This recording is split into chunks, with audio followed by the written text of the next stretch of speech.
Hi everyone, I'm David Reeder. Welcome to the newest episode of The Week That Was. We're going to take you around the world on this episode: the United States, Australia, Mexico, Russia, but we start in Spain. This week, Maria Belmonte was honored as the greatest Spanish sportswoman of the last 50 years. Belmonte has won 4 Olympic medals in her career, including gold in the 200 fly at the 2016 Olympics in Rio, the first ever Olympic gold for Spain's women. Her male counterpart winning the award?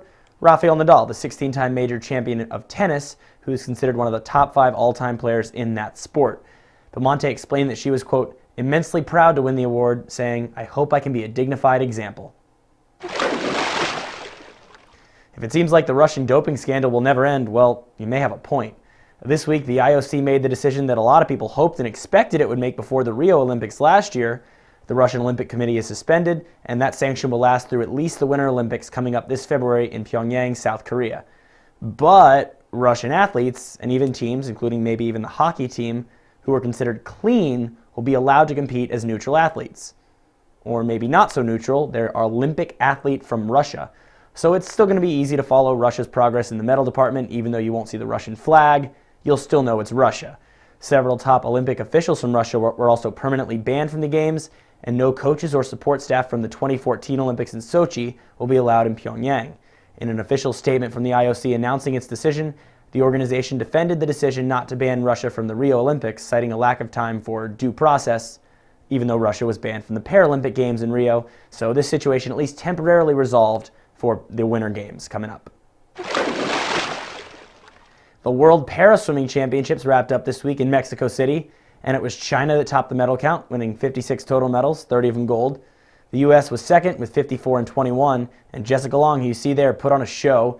After winning just 1 gold at the Rio Paralympics last year, she won 8 this time at the World Championships. She now owns 35 career world titles, which is pretty impressive. 7 world records fell over the course of the meet that was rescheduled from late September after a massive earthquake in Mexico City. 17-year-old Ariarne Titmus shattered the Australian record in the women's 400 free this week at the Queensland State Championships in Brisbane. She swam a time of 4:02.86 to break Jess Ashwood's 2-year-old record by a half second. Titmus's time would have placed her third behind Americans Katie Ledecky and Leah Smith at this year's World Championships, and she was actually 4th in that final. So look for more drops from the young Aussie at the Australian Commonwealth Games trials in March, and potentially at the Games themselves this April on the Gold Coast.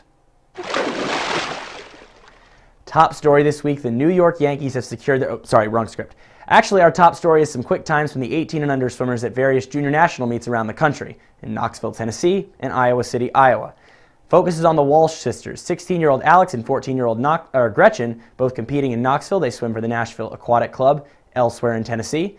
Alex won high point at the Knoxville meet after setting 15-16 national age group records in the 200 IM at 154.02 and the 100 breast at 58.19, while Gretchen nearly became the first 14-year-old to break 22 in the 50 free at 22 flat. Very impressive from those two. A lot of great swims at the junior meets. Check them all out at swimmingworld.com.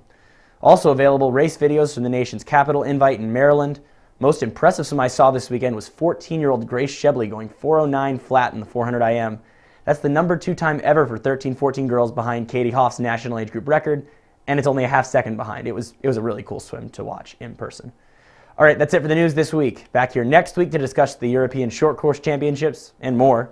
I'm David Reeder. Happy Hanukkah to everyone, and we'll see you next week.